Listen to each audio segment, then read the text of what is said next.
Investigators booked Chalmette preacher accused of having sex with juveniles on an additional charge. Troopers say they issued the new warrant for Milton Martin III after an additional victim came forward.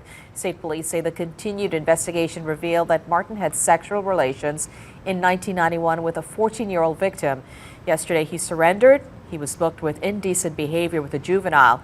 In March, he was booked with felony sexual battery and carnal knowledge of a juvenile.